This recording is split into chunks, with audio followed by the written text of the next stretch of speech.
నమస్తే, నేను సిరి. మన తెలుగు ఇండస్ట్రీలో అంటే ఒక టాప్ డైరెక్టర్ ప్లేస్లో ఉందంటే మన రాజమౌళి గారే అని చెప్పుకోవాలి. ఎందుకంటే బాహుబలి తీసిన తర్వాత తెలుగు సినిమా ఇండస్ట్రీలో అంటే ఇండస్ట్రీకి ప్రత్యేక గుర్తింపు, వరల్డ్ వైడ్గా తెలుగు ఖ్యాతిని ఎక్కడికో తీసుకెళ్ళి పెట్టిన వ్యక్తిగా, ఆస్కర్ అవార్డు విన్నింగ్ దగ్గర కూడా పెట్టిన వ్యక్తిగా అయితే మన జక్కన రాజమౌళి గారు అయితే ఉన్నారు. అయితే ఇప్పుడు రాజమౌళి గారి ఒక వీడియో ఒకటైతే సోషల్ మీడియాలో వైరల్ అవుతుంది. అదేంటంటే యాంకర్ రష్మికి ఇంకా రాజమౌళి గారి మధ్యన లవ్ అనేది ఆ వీడియోలో కనిపిస్తుంది. ఇంతకీ ఏంటి అసలు ఆ వీడియో ఏంటి, అసలు ఇది ఎప్పటిది ఏంటి అనేది చాలా మందిలో ఒక క్యూరియాసిటీ పెరిగిపోయింది. సో దానికి సంబంధించి మనకి వివరించడానికి మనతో పాటు ఉన్నారు ప్రముఖ సినీ క్రిటిక్ దాసరి విజ్ఞాన్ గారు. నమస్కారం సార్. నమస్తే.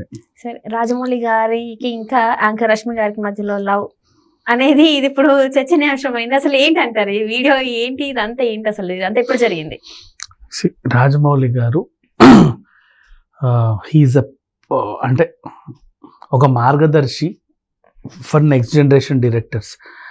అంటే ఏదో బాహుబలి తీశాడు, RRR తీశాడు అట్లా చెప్పట్లా. పాన్ ఇండియా లెవెల్లో మన సినిమాని మార్కెట్ చేసుకోవడం, అలాగే అవుట్ ఆఫ్ కంట్రీస్లో కూడా మనం మార్కెట్ చేసుకోవడం. ఒకప్పుడు ఉన్నాయిలే, అప్పుడు ఎప్పుడో ముత్తు సినిమా టైంలో కూడా జపాన్కి వెళ్ళారు, కాదనట్లా.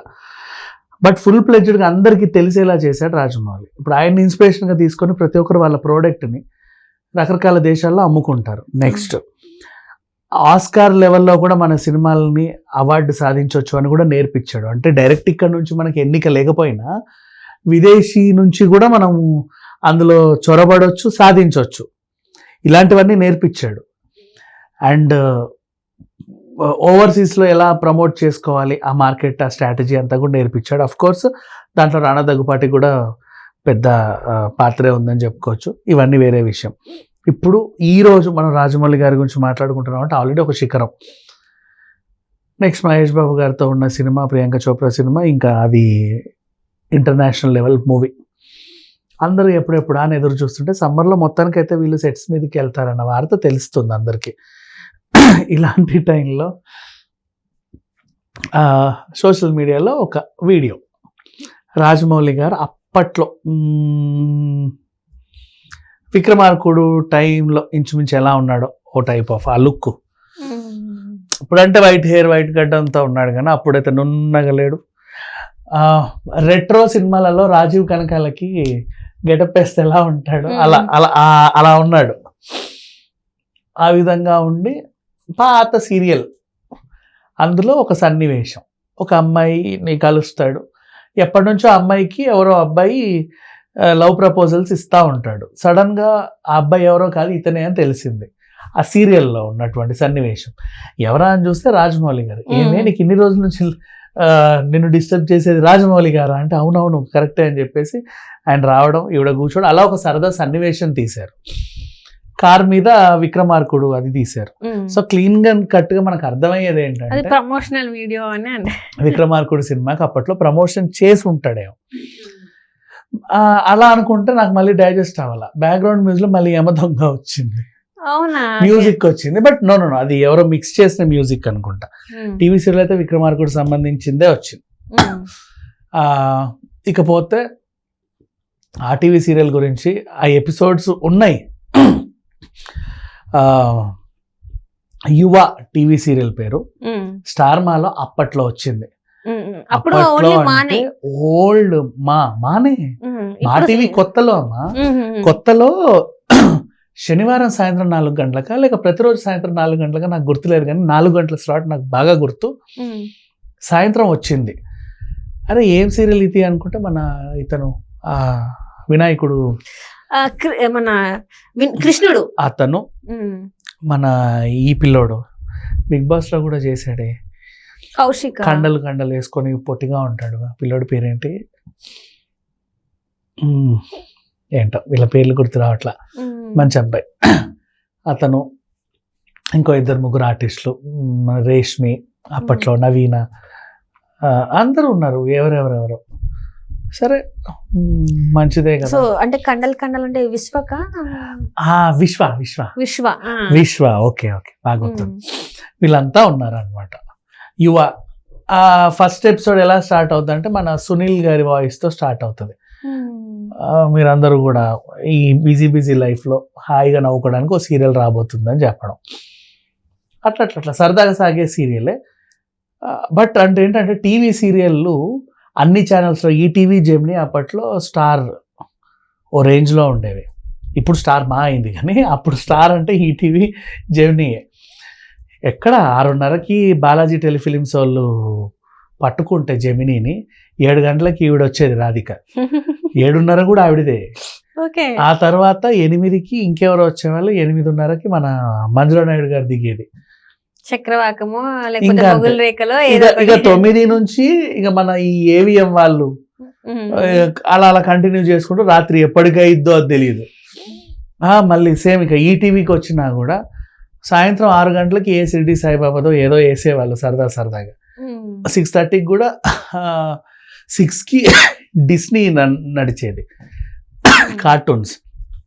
6:30కి వచ్చేసి ఇవి డబ్బింగ్ బాబావో లేకపోతే ఏదో చరిత్రలో వచ్చేవి. 7కి మళ్ళీ రాధికమ్మతో స్టార్ట్ అయితే ఇక్కడ రాధికే అక్కడ రాధికే 7 o'clock సిరీస్. ఇక 7:30 ఈనాడు వాళ్ళ సొంత ప్రొడక్షన్లోనే కొన్ని డైలీ సీరియళ్ళు. లేదు 7:30 మన రాఘవేంద్రరావు గారిది. అప్పట్లో మనోయజ్ఞం అని, తర్వాత 8 గంటలకి శాంతి నివాసం అని. రాజమౌళి గారిదే కదా ప్రొడక్షన్, ఆర్కే టెలిఫిలిమ్స్ నిర్మాత వీళ్ళు. సో వచ్చేవన్నమాట ఈ టీవీ సీరియల్. 8:30 మళ్ళీ సుమన్ స్లాట్, అది ఎవరికి ఇవ్వరు, వీక్లీ 1 సీరియల్ వచ్చేది సుమన్వి. ఇంకా 9కి యాజ్ యూజువల్ ఈటీవీ న్యూస్.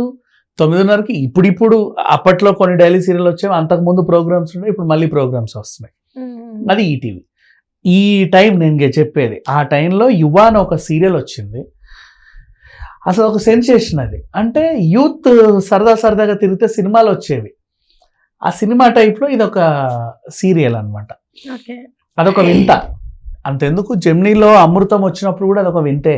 అసలు అమృతంకి ఇప్పటికి ఈ రోజుకి ఇంకా మనం వెబ్సైట్స్ పెట్టుకొని చూస్తూనే ఉంటాం కదా. అదొక వింత అప్పట్లో, అదొక వింత అలా రావడం. అండ్ ఈ కళాఖండాలన్నీ కూడా క్రియేటివిటీ అంతా కూడా మన జస్టెల్లో వాళ్ళు, మన చంద్రశేఖర్ ఎలేటి వాళ్ళు, గన్నరాజు గన్నం వాళ్ళు, వీళ్ళ పుణ్యమాని. రాజమౌళి గారు ఆబ్వియస్లీ, వీళ్ళంతా ఒకటే టీం.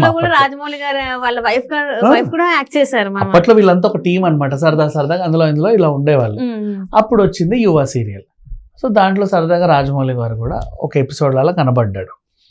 దాన్ని అది ఎందుకు మరి ఎవరు ఎక్కడ ఎలా చూసారో తెలియదు, ఇప్పుడు తెగ వైరల్ అయిపోతుంది ఈ 2-3 రోజుల నుంచి. న్యూస్ కూడా అదే.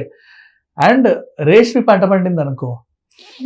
రేష్మి ఇప్పటిది కాదమ్మా, ఎప్పటి నుంచో అది చూసిన తర్వాత అసలు ఎప్పటి నుంచి ఉంది ఇండస్ట్రీలో ఉంది. కాబట్టి ఆమె రేష్మికి ఇన్నేళ్ళు ఎప్పుడు రాని గుర్తింపు జబర్దస్త్ ద్వారా. ఓన్లీ అంటే నాకు తెలిసిన జబర్దస్త్ తోనే తన కెరీర్ అని నేను అనుకున్నాను.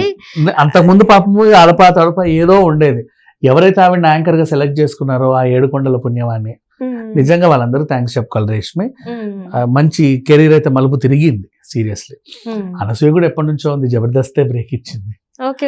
అప్పట్లో క్యారెక్టర్ ఆర్టిస్టులు వీళ్ళంతా జస్ట్ జూనియర్ ఆర్టిస్ట్ లాగా ఉండేవాళ్ళు. న్యూస్లు చదివేది అనసూయ అప్పట్లో. సో ఇంతే, ఇది వీళ్ళ నేపథ్యం.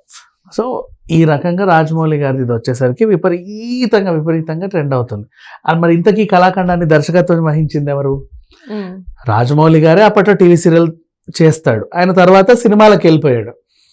కానీ ఒక పరిచయం ఉంటుంది కదా, చునియా ఆవిడ పేరు సబీహా, డైరెక్టర్ పేరు, లేడీ డైరెక్టర్.